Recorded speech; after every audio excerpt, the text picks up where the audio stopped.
Well, it is quite difficult. I mean, what we've heard at this point are from medium-level deputies in the Duma who've been lining up to speak to state TV. They've referred to this decision as an odious one, as a barbaric decision to strike Syria, with the spokesperson for the Ministry of Foreign Affairs, Maria Zaharova, saying that this attack happened just when this attack partly on Damascus, when a chance of peace had emerged. She's referring to the fact that East Duma had been cleared of militant groups just yesterday. As opposed, in regards to what happens now, very difficult to say, of course, but the first hints are that the deconfliction line, which remains open between Russia and the US to avoid any kind of military incidents in this very congested military space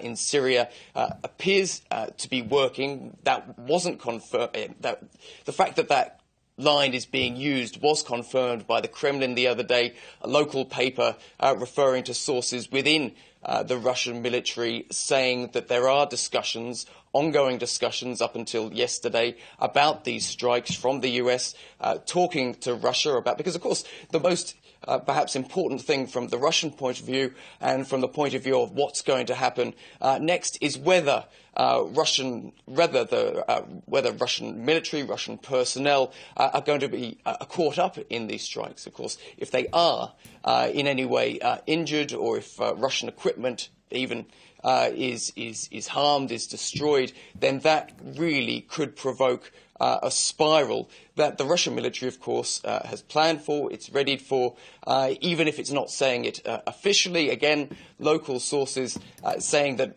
the Russian military has worked out a number of different levels of response depending on where the US, France, and the UK strike, and what the damage is.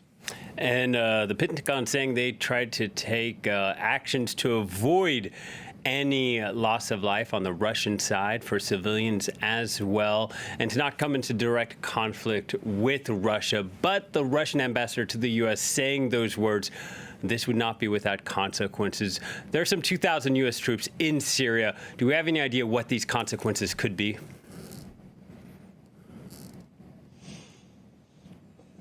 It really depends on the scenario. I mean, if in a worst-case scenario it turns out that Russians have been injured, have been incidentally injured. Of course, we're hearing that that they haven't been targeted. That these are strikes purely on areas that were reportedly producing chemical weapons, chemical substances.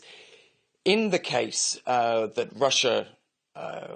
Russian servicemen, that Russian citizens have been injured or are injured in the future. I mean, we've been warned before, and very high-ranking officials in the Russian diplomatic circles have warned that in that case there will be a military response. There'll be a military response trying to take down American missiles and trying and hitting back at the places where those missiles came from. So that includes the Navy, that includes submarines as well. Now, the key at this point is that it doesn't look as though the S-400 advanced ground-to-air, surface-to-air missile systems that Russia does have in Syria have been activated. That means, at least it seems at that point, that only Syrian missile systems have been used, and that would suggest that the Russians were well aware of the targets that US missiles were targeting, that communication is ongoing, that Russia was well aware of those targets and has responded accordingly by not taking down US missiles or responding at this point militarily.